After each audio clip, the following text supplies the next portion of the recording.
Donc après des points de vue très médicaux ou de santé au sens large, on va quand même encore continuer avec la santé, mais on va dériver petit à petit vers la question du social et du politique. Moi je vais axer la question vraiment santé mentale, lien social, et puis Vincent passera sur la question politique, puisque sur les deux points-là, en fait c'est deux points aveugles de la pandémie, et depuis très tôt. Alors juste parenthèse, comme Elisabeth, moi j'aime bien revenir sur quelques éléments. Moi non plus, j'ai aucun conflit d'intérêt.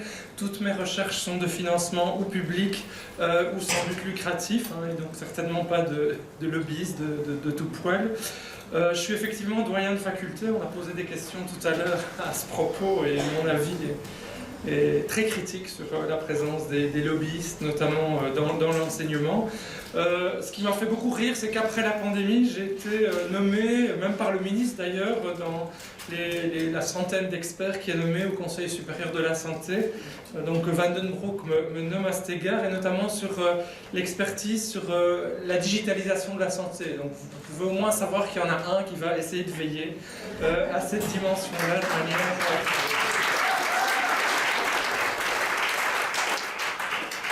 Voilà, et puis parallèlement, je suis anthropologue, comme on l'a dit, mais je travaille aussi depuis 15 ans maintenant, depuis 7-8 ans, je suis responsable académique d'un certificat CSMC, ça veut dire santé mentale en contexte social, et où on lie la question sociologique, la question du lien social, avec la question de la santé mentale, donc c'est quand même des questions que je connais assez bien. On a été aussi avec notre équipe d'anthropologues, la première équipe à sortir le premier livre sur la Covid, c'était déjà à l'été 2020, donc vous avez vu la rapidité, ça s'appelait Masquer le monde, et il y avait déjà là une pluralité d'avis entre collègues. Alors, je suis intervenu très très tôt dans la crise comme anthropologue. J'ai travaillé dans une de mes vies antérieures, comme je dirais, notamment avec Médecins sans frontières, sur des questions d'interculturalité, de gestion des pandémies, notamment sur Ebola. Par exemple, et j'avais travaillé avec des équipes multidisciplinaires à voir comment est-ce qu'on pouvait intégrer des points de vue culturels complètement différents sur la maladie. Et donc très tôt, avec deux autres anthropologues, Julie Hermès et Frédéric Legrand, on est sortis avec une carte blanche à regarder le 4 avril. Donc on était 3 semaines après le confinement, et ça s'appelait « Virus et humains, maîtrise ou cohabitation ». Et on avait déjà dit là, pas de doute que pour survivre, l'humain doit apprivoiser les virus et vivre avec eux. C'est revenu par la suite, mais c'est intéressant quand même de dire, quand on nous dit on ne savait pas, c'est pas vrai en fait, et on n'a pas été les seuls à le dire, mais moi j'assume mes propos. On a d'ailleurs 15 jours plus tard sorti, avec 122 chercheurs en sciences humaines, un manifeste qui s'appelait Societal Exit from Lockdown, donc la question du déconfinement sociétal, et surtout le point aveugle en fait des sciences humaines et sociales, tant l'absence de la psychologie, de la santé mentale, que de l'impact sur le lien social et sur l'organisation de la société était totalement négligé. On avait des hyper-experts en virologie, des hyper-experts en, éventuellement par la suite, vaccinologie, hyper-experts en comportement assez vite, mais avec une logique plutôt de nudging. Mais ça, c'est encore venu même d'ailleurs après, mais on n'avait pas en fait de vision globale, et ça nous a profondément choqué quand avec un collègue on a écrit cette carte blanche qui a été reprise dans plusieurs médias en France, en Suisse, crise du Covid, la tyrannie du risque zéro. Mais en fait c'est ça qu'on dénonçait, c'est cette obsession court-termiste en fait du rapport au risque et l'incapacité à avoir une vision panoramique. Et moi je vais vous inviter aujourd'hui à prendre un peu de hauteur, puisque mon métier d'historien et d'anthropologue, c'est d'essayer non pas d'être un hyper spécialiste, même si j'ai des domaines de spécialité autour du digital, autour des relations humaines, nature, donc les non-humains, et notamment le pangolin ou la chauve-souris, on y travaille dans mon labo, mais plutôt l'universitaire, il doit garder aussi une vision transversale, et ce que Covid rationnel, qu'on a eu la chance de co-lancer à quelques-uns, et notamment plusieurs dans cette salle, c'était ça en fait, c'était répondre aussi à cette absence de regard de haut. On était le nez sur le guidon en permanence. Alors j'ai envie de revenir un tout petit peu en arrière.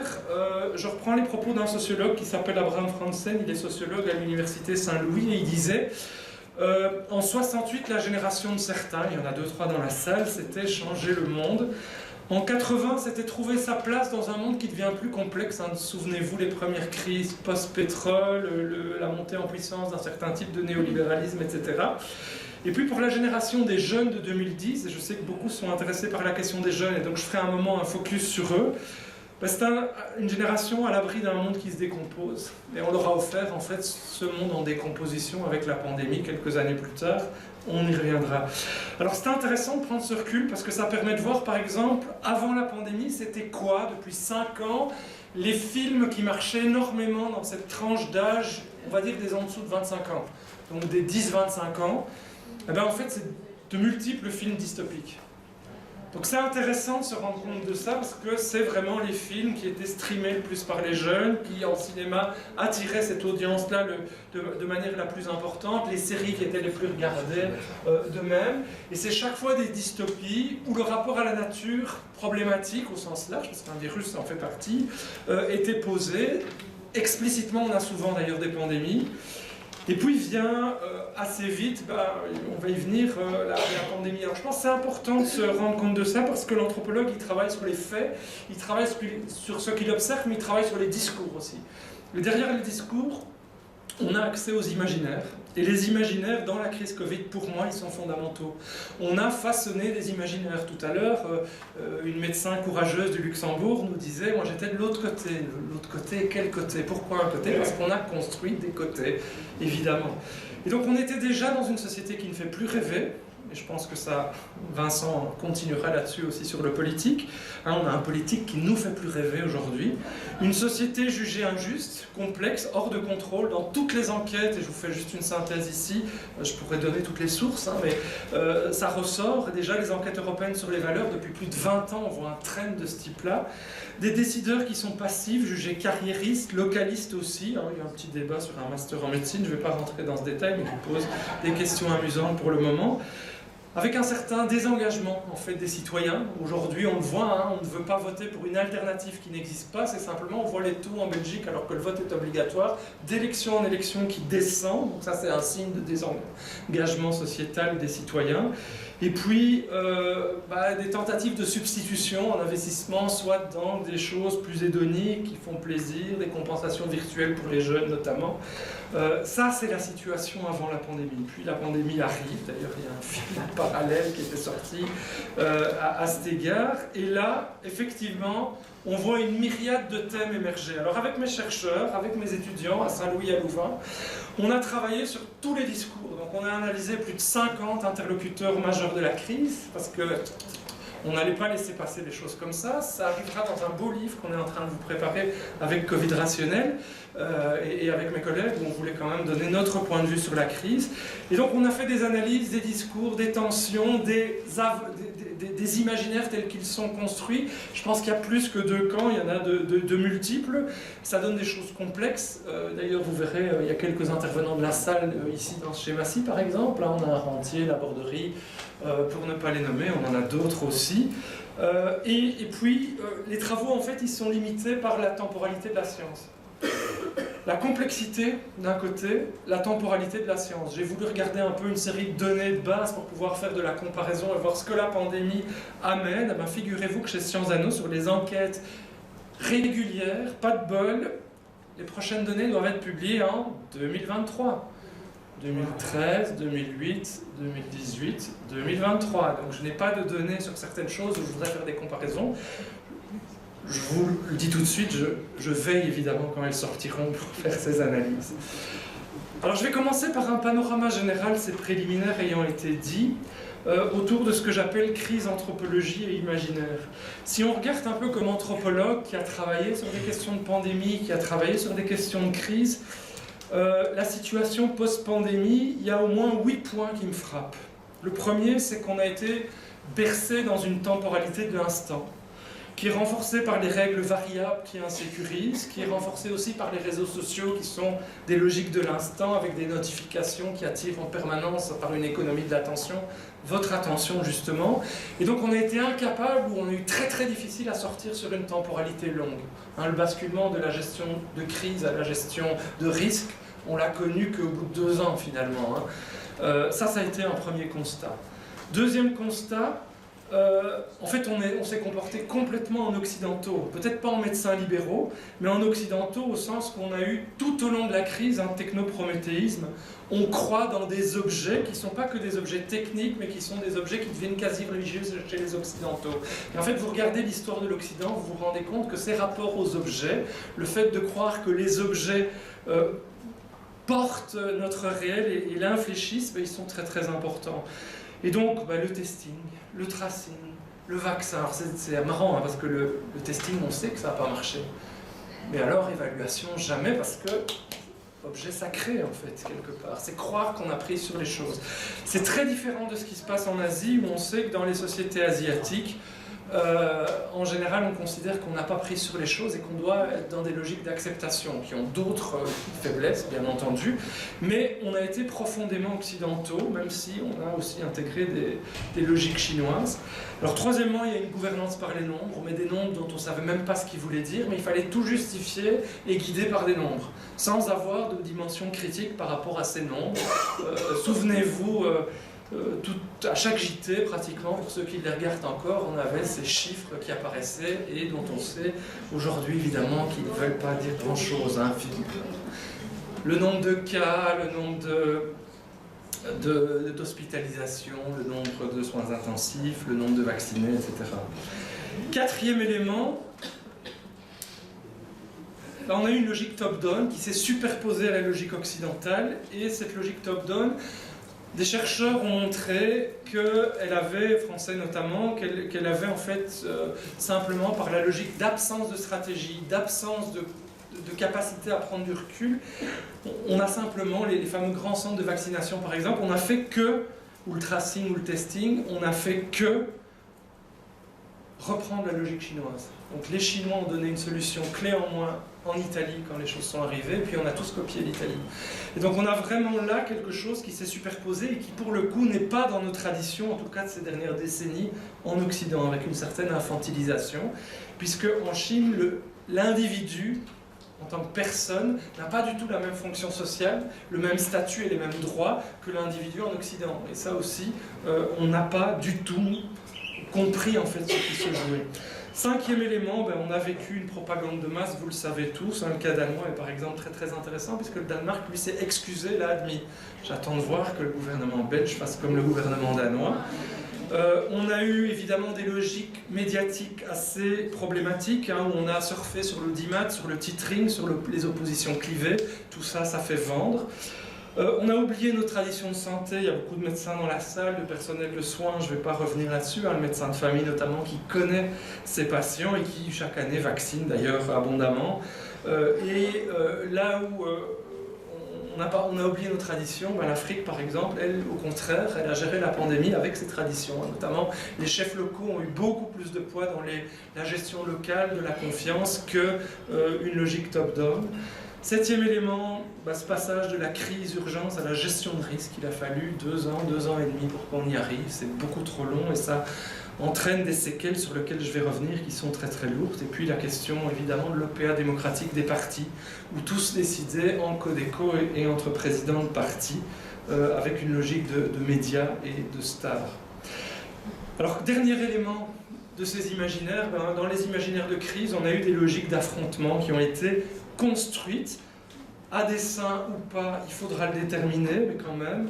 Dichotomie simpliste entre vieux et jeunes au début, entre civique et acivique, hein, vieux et jeunes c'était autour des lockdown parties notamment, et puis entre vax et anti-vax à partir de 2021 comme aboutissement. Derrière la complexité, en fait, on se rend compte que les choses sont beaucoup plus complexes quand on fait des analyses qualitatives et qu'on se donne le temps à la science, en fait. Hein. Chez les anti-vax, entre guillemets, cette fois-ci, on a une frange très marginale d'anti-science. C'est des profils tout à fait nouveaux qui n'ont rien à voir avec les anti-vax antérieurs, au sens où ici, ceux qui refusent de se faire vacciner, c'est sur base d'arguments scientifiques. Et parfois, on a beaucoup de ces personnes qui sont bien informées. Le niveau, d'ailleurs, de formation est plutôt élevé. Et donc, on a plutôt une approche prudentielle en fait qu'une opposition à la science. Idem d'ailleurs chez les vaccinés, on a des instituts très scientifiques et aussi très croyantes. Hein. Les travaux de Nicolas Vermeulen sur ces questions sont vraiment intéressants en psychologie. On voit que le rapport à la peur notamment joue un rôle tout à fait important. On a construit un consensus social par dualité, avec une influence très très importante des réseaux sociaux. Moi, depuis 12 ans, je travaille sur le digital et les logiques, les transformations qu'il entraîne dans la société. Ben, les algorithmes des réseaux sociaux adorent la dualité, de nouveau, parce qu'elle simplifie le réel et c'est beaucoup plus facile à vendre. Et j'en arrive à dire, ben, pour moi, il a paru très très vite important de recontextualiser, de complexifier, de revenir aussi au terrain et à l'empirie, notamment le médecin de proximité, et de reconstruire à partir de là la confiance. Il a fallu beaucoup de temps, puisque le premier colloque qu'on a vraiment osé organiser sur la place publique, et Jacques était déjà embarqué, c'était à l'IEX il y a un peu plus d'un an. Alors il y avait déjà eu des embryons, notamment à l'académie, complètement téléguidés par les fameux experts principaux, mais voilà. Alors, dans la deuxième partie de mon exposé, je vais me focaliser sur la question de l'anxiété et de la dépression, la question de la santé mentale qui a été peu évoquée. Alors pourquoi elle n'a pas été évoquée? C'est-à-dire qu'on l'a mis en garde, on n'a pas beaucoup été écouté. Mais pourquoi est-ce qu'on n'en a pas beaucoup parlé? Parce que les données de santé mentale, en fait, elles prennent du temps à être conçues. C'est un peu comme un affrontement que j'ai eu avec un certain André, qui nous disait, mais regardez, il n'y a aucun impact au niveau, des suicides, donc ça veut dire qu'au fond, tout va bien. Sauf que les données de suicide, pour avoir travaillé beaucoup sur les questions de mort, elles prennent 2 à 2 ans et demi pour être consolidées, pour de multiples raisons. Elles sont aussi très difficile. À peu près un tiers de ces données sont des données où l'attribution de suicide pourrait prêter à discussion, donc ce n'est pas des chiffres extrêmement fiables. Et en fait, les données de santé mentale, c'est des données qui prennent du temps à être consolidées. Alors, c'est quoi les caractéristiques sociodémographiques qui sortent en fait de ces données santé mentale? J'ai essayé un peu de rassembler tout ce qui existait 2020, 2021, 2022 sur ces questions. Les femmes sont plus nombreuses à éprouver des troubles anxieux et dépressifs. C'est des choses qui sont classiques, qui sont connues depuis longtemps. Ça va s'aggraver pour elles plus que pour les hommes dans la pandémie. Donc il y a une question de genre qui se joue. Deuxième élément, les jeunes adultes, 18-29 ans, sont les plus affectés, clairement. Je vais vous montrer des tableaux après, et je mettrai le PowerPoint à disposition, donc vous aurez tous les chiffres, et vous verrez que clairement, il y a un problème jeune dans la gestion de cette pandémie. Il y a un affrontement générationnel, on me l'a reproché, je l'ai dit dans les médias, j'ai même fait la une de 2 journaux sur cette question, je maintiens en fait mon propos. Les tendances suicidaires sont en hausse par rapport à 2018, mais aussi à mesure que la crise se prolonge, en fait, et on les a vues surtout émerger à partir de 2021, parce que c'est des choses, évidemment, qui se construisent dans la durée, progressivement, couche par couche, et je crois que le plus important, ça a été de basculer d'une pandémie à une crise géopolitique majeure, parce qu'il y a eu ce sentiment qu'on n'en sortirait jamais, et ça a un impact toujours très important en santé mentale, évidemment. Alors, je ne vais pas rentrer sur les détails des suicides qui sont quand même en croissance, et même si 0,6% qui ont tenté de se suicider sur l'année, ça vous semble peu en fait d'une tranche d'âge, c'est immense évidemment, surtout quand c'est principalement des jeunes. Et enfin, les personnes souffrant d'un trouble anxieux ou dépressif déclarent consommer évidemment des substances, alcool, voire drogue. Au cours d'une journée type, on a eu des croissances relevées un peu partout. Alors j'arrive sur la question du stress aigu et chronique, et après je vais vous faire le lien avec la gestion médiatique de la pandémie, évidemment, on y viendra.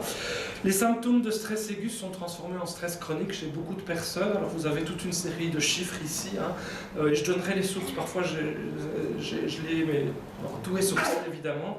Sentiment de fatigue, c'est des données Sciences Asano ici, 59% des participants, être sous pression 51% des participants, ne pas pouvoir se détendre suffisamment 47%, privation de sommeil 38% de l'échantillon, troubles de la concentration 28%, la présence de problèmes physiques liés à ce stress chronique extrêmement alarmant, disait l'enquête de Sciences Asano, douleurs musculaires, articulaires 36% des participants, 29%, vous imaginez, ça c'est des chiffres de santé publique, évidemment très alarmants, c'est des données de 2021. Anxiété, dépression, j'y reviens, 27% de la population étudiée, c'était la première enquête large sur un échantillon à la taille belge, souffrait de troubles d'anxiété généralisés, je ne vais pas rentrer dans les détails, et 18% souffraient de troubles dépressifs. Alors, je vais revenir un peu sur les choses parce que c'est intéressant de se rendre compte que chaque fois qu'on a un pic pandémique, surtout les 2 premiers, on a un pic de dépression et d'anxiété qui suit. Et donc ça veut dire quoi? Ça veut dire évidemment qu'il y a un lien entre la peur du pic, son relais médiatique inévitablement, parce qu'on ne sait que s'il y a un pic parce qu'il est véhiculé médiatiquement, et vous vous souvenez, hein, on était dans une espèce de crise médiatique autant que de crise pandémique à l'époque, et suit chaque fois, et on a aujourd'hui les données, et on le voit ici, suit chaque fois des troubles d'anxiété et des troubles de dépression. Alors on les a longtemps liés uniquement au confinement, hein, et notamment on le voit ici dans un rapport Sciences & Anno, toujours le même de 2021, ici c'est le même, on voit chaque fois que les chiffres en fait ont monté, hein, on a les périodes, la période de référence c'est 2018 avant la pandémie, et puis en avril 2020 en rond orange, et puis le rond vide en mars 2021, il a à peine reculé, voire ça a continué. Donc les dépressions continuent parce que les dépressions elles sont sur la longue durée alors que l'anxiété elle rediminue un petit peu. Donc c'est important de bien comprendre cette distinction en termes de temporalité.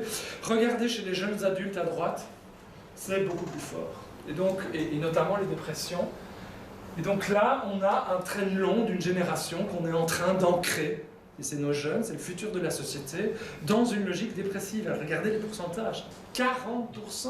Donc c'est pas, ne dites pas, oh oui, ça va passer, c'est 40% d'une tranche d'âge. Alors, c'est pas des troubles graves nécessairement, mais c'est des troubles dépressifs présentant une série de symptômes systématiquement. Quand vous continuez à regarder ces troubles anxieux ou dépressifs et vous les mettez en parallèle en fait les croissances, en fait vous allez voir ça correspond tout à fait bien chaque fois au pic pandémique. Donc il y a vraiment un lien entre les deux. On a construit une peur de ces pics qui a entraîné de l'anxiété et qui a entraîné de la dépression. On le voit ici, c'est des chiffres antérieurs à la pandémie. Vous voyez que globalement, juste avant la pandémie, on était autour de un peu plus de 10% pour les femmes, j'ai pris les femmes volontairement, de 10% pour les femmes au niveau des troubles dépressifs. Vous avez les données en 2022, donc on est là au sortir de la pandémie. Ceux qui sont autour de 10%, ils n'existent virtuellement presque plus. Il n'y a que les plus de 65 ans qui s'en sortent bien. Tous les autres, ils sont au-dessus des chiffres de 2018. Et regardez les jeunes, c'est tout à fait impressionnant. Hein, vous avez vu, c'est les jeunes femmes ici, de 18 à 29 ans. C'est tout à fait conséquent. Alors, un petit élément important. Au début, tous les pics, c'est les pics pandémiques. Donc évidemment, il y a un lien très très fort entre pic pandémique, anxiété, dépression. Si ce n'est que la dépression, elle continue plus longtemps, évidemment, on va y revenir. Alors chez les hommes, j'ai regardé, hein, les hommes sont un tout petit peu moins dépressifs, on est autour de 8% en 2018, avant la pandémie. Bon, il y a eu d'autres choses, hein, la montée, là, ça a été notamment les attentats de Malbec, malheureusement, et de Zaventem. Et regardez pour les hommes, alors c'est intéressant, vous dites, ouf, on est beaucoup plus bas quand même, mais regardez l'effet générationnel. Alors je veux attirer cette attention-là, parce que ça a été un peu mon obsession pendant la pandémie, je veux dire objectivement, bon, si on choisit en dirigeant le système parce qu'on a 50 ans et plus d'entraîner une série de conséquences, soit, mais par contre l'entraîner pour les plus jeunes qui prendront le relais, j'ai un véritable problème. On a construit quelque chose qui va durer longtemps. Regardez ces chiffres sur les troubles anxieux, c'est de nouveau 2022, en fait on a la même... Alors que ça devrait être l'inverse, ou ça devrait être une pyramide en disant quand on est dans le monde du travail, ben là on est confronté à de la charge mentale, on est confronté à toute une série de défis, d'élever ses enfants, de gérer ses contraintes professionnelles, ou alors la peur de la mort à la fin de la vie. Non, ici ceux qui sont le plus sujets, ce sont les jeunes. Et ça, c'est en train de devenir une première sur la longue durée, qui m'inquiète énormément, parce que peu de sociétés en fait sont construites comme ça. Donc là, il y a un vrai questionnement à avoir, et je pense qu'il y a une immense responsabilité des générations plus âgées et de nos dirigeants au sens large par rapport à cette situation qui est extrêmement préoccupante. Alors j'arrive au ressort du mal-être, hein, mort, maladie, vulnérabilité, c'est quoi la cause de tout ça? Donc, je vous ai fait un petit lien quand même. Le petit lien, il est clair. Ici, vous avez les données que certains dans la salle ont travaillé, et on l'a fait aussi avec Elisabeth, et quelques autres à Covid rationnel. Vous avez les fameux deux pics, hein, première pic et deuxième pic. Ici, c'est tous les excès de mortalité, toutes causes confondues. Alors déjà, on n'en a pas parlé, mais vous vous souvenez, la petite canicule d'août 2020, elle apparaît quand même, hein, c'est le 3e pic de la zone. Là, bizarrement, dans les médias, on en a très très peu parlé. Hein, d'ailleurs, on a inféré en partie que c'était la Covid, alors qu'aujourd'hui, on sait que ça ne l'est pas du tout. Et puis, on a toute une série d'autres pics, et surtout un pic ici qui est le pic le plus récent, puisque c'est le pic qu'on vient de connaître, hein, et qui n'était pas la Covid. Ça a été plutôt des grippes et puis des infections à streptocoque notamment que certains connaissent. Et là, on n'en parle pas ou très peu. En tout cas, ça n'a pas du tout l'angoisse médiatique que ça a connue. Alors c'est important, pourquoi? Parce qu'il y a une corrélation vraiment forte entre ces pics et la montée de l'anxiété et de l'angoisse et petit à petit la montée d'attitudes dépressives. On le revoit ici, en orange c'est les causes Covid, attribuées, on pourrait même les discuter évidemment et probablement les diminuer, puisqu'à l'époque on était dans toute une série de mécanismes qui favorisaient bureaucratiquement, économiquement ou simplement émotionnellement à attribuer au Covid toute une série de morts. On voit que ça n'est plus le cas et que ça devient d'ailleurs rapidement plus le cas par la suite. Alors j'ai voulu un peu essayer de brosser le tableau, c'est quoi la cause de cette dépression? Je pense que c'est une cause globale. Il y a eu la gestion médiatique et émotionnelle, parce que nos médias sont hyper émotionnels de cette crise. Il y a d'autres raisons. On dit souvent en santé mentale, quand à un moment on est dans le stress, on tient, et puis quand le stress disparaît, on lâche. Ben, on a un exemple ici, regardez, c'est le nombre, c'est des chiffres inamis, hein, le nombre de certificats d'incapacité. Le gros orange là-bas, c'est quoi? C'est le premier pic. On est en mars 2020, paf, premier pic, là on le voit. Donc là, il y a une vraie peur, on se met en incapacité, je suis malade. Et puis après, tout descend. En bleu, c'est 2019, en orange, c'est 2020, en gris, c'est 2021. 2021, novembre, on est à la fin des campagnes de vaccination. On nous avait dit tout est bon, vous êtes vaccinés. Paf, les certificats explosent. Pourquoi? Parce que là, c'est des incapacités santé mentale ou d'effondrement psychocorporel. Et j'attends les chiffres avec impatience de 2022 parce que, évidemment, je ne les ai pas. Mais clairement, tous les retours du terrain au niveau qualitatif nous disent en fait que ça s'est structuralisé chez les individus. Donc j'attendrai de voir et je vous referai une analyse avec les chiffres de 2022 quand ils sortiront. Mais on voit vraiment que c'est très très élevé puisque en novembre 2021, c'est plus que sur le pic pandémique. Et ça, c'est la fameuse 3e vague dont on est quelques-uns à avoir parlé dans les médias en disant « Vous n'imaginez pas ce qui va arriver, ben, on l'avait prédit, il arrive. L'expérience nous le disait. » Alors sur la longue durée, je me suis dit, est-ce qu'il y a une précarisation sociale qui fait qu'en plus de cette angoisse et cette gestion de l'angoisse, il y a quelque chose qui se passe? Ici, vous avez des chiffres de tout ce qui est revenu d'intégration sociale, c'est des données du SPF intégration sociale, depuis 2002 jusqu'à 2020, septembre 2022. Regardez en fait, la crise n'a pas donné vraiment lieu, oui, on continue un petit peu à croître et puis ça rebaisse un petit peu, mais globalement, on ne peut pas dire qu'on a une augmentation significative, majeure à un moment précis de cette précarisation. Bon, après, il y aura la question évidemment de la crise énergétique qui va, elle, poser de vraies questions. Mais c'était important de se rendre compte qu'on peut quand même, ça veut dire beaucoup plus attribuer à ce qui s'est passé. Alors j'ai regardé aussi ce que la Banque nationale de Belgique donnait, notamment au niveau du niveau d'activité. Bon, on peut dire clairement que la Flandre s'en sort beaucoup mieux que la Wallonie sur la sortie économique de la pandémie. On a toujours une activité qui en 2021, c'est les derniers chiffres disponibles de la BNB, était encore négatif d'1,5% en Wallonie, mais par contre l'emploi avait cru même par rapport à 2019 de 1,8%. Donc là aussi, on ne peut pas dire en tant que tel, à l'époque en tout cas de la sortie de la pandémie, que cette question économique majeure était problématique. Je termine par un dernier point. Vous vous souvenez qu'on nous a dit longtemps qu'il fallait absolument se vacciner, absolument aussi gérer collectivement cette pandémie, parce que sinon on allait avoir des non-recours aux soins qui allaient entraîner des détections de cancer et toute une série d'éléments en hôpital par la suite. Et d'ailleurs, on a participé aussi à ces éléments. C'est intéressant. Dans les données, qui sont des données ici Solidaris, sur le non-recours aux soins, et d'ailleurs de personnes qui étaient plutôt très très ancrées dans le discours principal sur la pandémie, on se rend compte que l'année qui a été la plus importante en termes de report des soins, c'est l'année 2019. Ça veut dire l'année pré-pandémie. Alors ça ne veut pas dire que les chiffres ne sont pas restés encore assez élevés durant la pandémie, on peut les comprendre, mais ça veut dire qu'en fait ce n'est pas non plus un argument pour expliquer les déficiences qu'on a connues et les éléments qu'on a connus. Alors, je vais essayer de rester dans mon temps. Je vous ai mis aussi toute une série de chiffres sur les jeunes. On a travaillé dès 2020, dès mai 2020, avec deux collègues, Chloé Allen et Muriel Sacco de l'ULB, et Chloé Allen du FNRS, sur le traitement des jeunes en fait, dans la pandémie. Tous les chiffres permettent de comprendre des enquêtes produites par les étudiants. Je vais les passer au niveau du détail, vous pourrez les examiner. Une enquête de l'Université de Liège dès mai 2020 sur les adolescents de 12-18 ans montrait en fait qu'il y avait un problème. C'est-à-dire ce que je vous ai montré sur la longue durée, on avait dès mai 2020 des éléments qui permettraient de le monter. 80% des 500 adolescents de 12 à 18 ans ayant répondu à l'enquête présentent une anxiété au-delà de la normale. 80%. Donc quand on me dit mais on ne pouvait pas, on ne savait pas, on n'avait pas les outils, vous imaginez, c'est pas vrai en fait. J'ai des collègues psychologues, j'ai des collègues sociologues, j'ai des collègues en santé publique qui très tôt en fait ont produit des chiffres qui étaient alarmants. Simplement, on n'a pas considéré que les jeunes étaient importants pour la société. Un jeune sur 10 a pensé pendant cette période de confinement, de crise, que la vie ne valait plus la peine d'être vécue.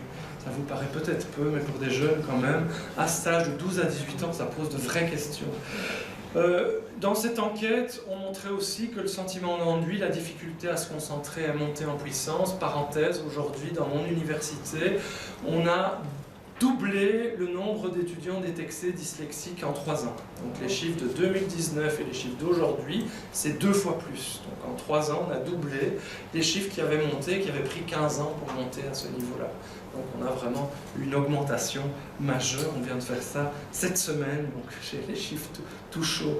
Alors toutes les autres enquêtes, elles vont vraiment dans le même sens en fait, sur la détresse psychologique, et on montre aussi un lien entre cette détresse psychologique et la période des pics. Donc on voit vraiment que la gestion médiatique, elle entraîne en fait cette espèce de catastrophisme, cette espèce d'ambiance, elle entraîne en fait des angoisses psychiques, particulièrement chez les jeunes qui n'ont pas toujours cette capacité de recul, que d'ailleurs les adultes n'ont pas toujours non plus. Alors ça a même mené dès mars 2021 à une grande enquête entre les 3 grandes universités, Wallonie-Bruxelles, qui se sont alliées ensemble pour interroger 25 000 étudiants sur la situation. Plus de la moitié des étudiants ont des symptômes d'anxiété et de dépression. La moitié des étudiants qui ont répondu à l'enquête. Donc là, on voit aussi, cette question, elle est tout à fait importante. Dans cette enquête santé mentale, 50% présentaient des taux d'anxiété élevés, 55% des taux de dépression élevés. Donc on était vraiment dans quelque chose d'important. Était soulevé aussi l'isolement, la solitude, le manque de contacts sociaux, on a déjà presque oublié, les troubles du sommeil et de l'appétit, et puis une perte d'espoir dans l'avenir, ça ressortait tout à fait clairement de l'enquête.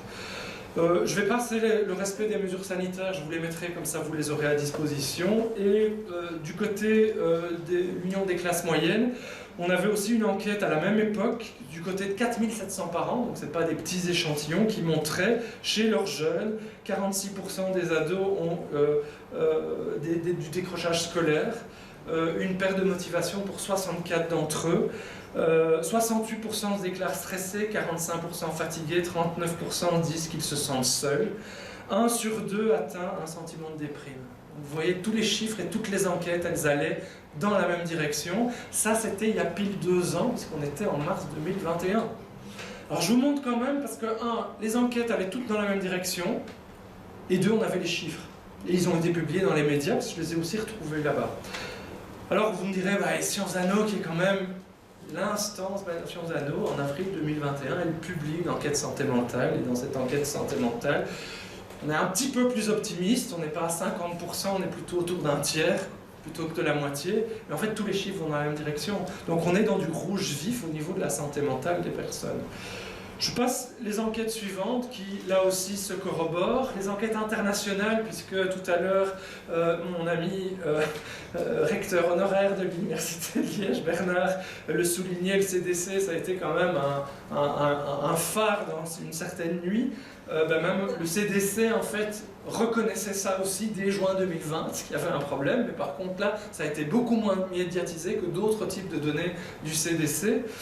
Et donc, l'UNICEF, en septembre 2020, là aussi au niveau international, dans une enquête dans 9 pays sur 8000 adolescents, 27% ont déclaré avoir ressenti de l'anxiété, 15% de la dépression. Alors je pense que là, il y a des grandes variabilités culturelles, clairement, mais 73% ont ressenti le besoin de demander de l'aide concernant le bien-être physique et mental. Et donc, il y a aussi un trend international. Il y a même une méta-analyse de JAMA, le fameux journal américain, qui disait la même chose. Je vais passer les derniers éléments et j'en arrive à mes conclusions pour pas trop dépasser le temps.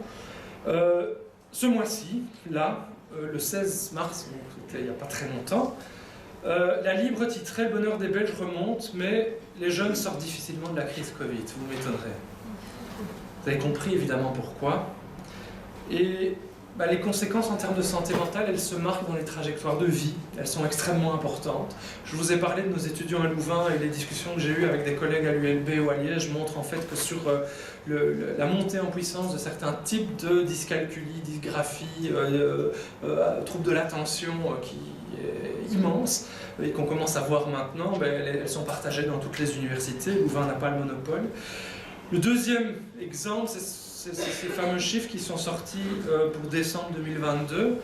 Voilà, le décrochage scolaire. On sait que le décrochage scolaire est vraiment majeur. Regardez l'inflexion ici, on est en décembre 2020.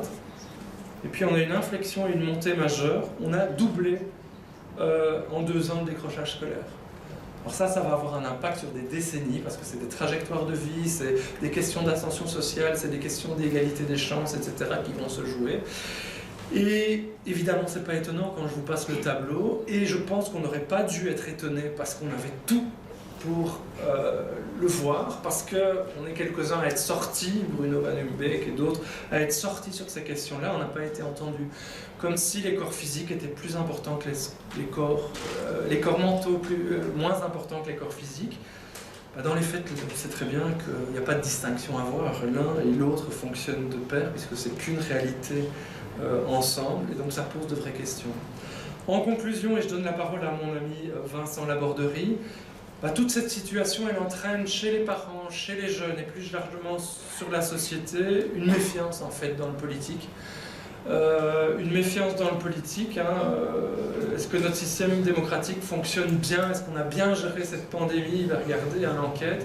Il fonctionne mal, mais reste le meilleur système. Ça, c'est la position des Belges aujourd'hui. Pourquoi? Parce qu'il n'y a pas d'alternative. Est-ce que notre société serait mieux gérée si le pouvoir était concentré dans les mains d'un seul leader? Bon, il y a du débat. Les journaux ont titré « Ah, ça monte en puissance ». Moi, je ne sais pas. Le constat, surtout, c'est une méfiance dans le politique et le fait qu'on n'y croit pas. 3 Belges sur 10 ne croient pas dans le politique, c'est des données 2023. 4,3 sur 10 croient dans les médias, autant dire très très peu. Et ce qui m'inquiète plus, par contre, c'est que pour les jeunes, qui sont les plus malmenés, ils sont 47,8% à croire qu'un leader seul gérerait mieux. Et donc croire que les jeunes sont aujourd'hui les tenants de la démocratie, je n'en suis plus complètement sûr, et c'est lié à tout ce que je vous ai montré aujourd'hui. Alors 57,5%, 57,9% des personnes interrogées estiment que le système doit être supprimé, remplacé par un autre système démocratique. Ils le disent bien, mais ils ne savent pas lequel. Et donc on attend les politologues pour nous aider. 19%, la situation politique actuelle en Belgique est une dictature ou tend vers ce régime. Alors c'est quand même énorme, 20% des gens qui disent ça, c'est des chiffres récents. Mais par contre, et là vous allez être déçus, et je termine là, en cas de crise, il est normal que l'État restreigne les libertés individuelles pour sauvegarder l'intérêt collectif, a-t-on suggéré aux citoyens interrogés. 60% des sondés sont d'accord avec cette proposition. Si vous vous êtes sentis des marginaux, vous avez raison. Alors on pourrait débattre sur ce que ça veut dire, mais en fait toutes les enquêtes vont dans le même sens. Que la diminution des libertés, quand il y a une peur et quand il y a un danger, elle est légitime pour l'intérêt collectif. Le problème, c'est que, j'ai essayé de vous le montrer à travers les pics notamment, on a généré cette peur. Et si vous regardez mon exposé au regard de celui de Frédéric et au regard de celui de Bernard, ben on a construit en fait une peur qui ne correspondait pas à la réalité, qui était liée au début peut-être à la méconnaissance, par la suite pas du tout. Et ça pose de véritables questions par rapport aux enjeux de société. Et je voudrais remercier en finale mes enfants parce qu'ils m'ont donné à voir cette jeunesse confinée. Et parallèlement, mes amis de Covid Rationnel, on n'a pas fait que travailler, puisque vous voyez, on a aussi pu abondamment, et tous ceux qui ne sont pas là aussi, avancer. Voilà, merci à tous.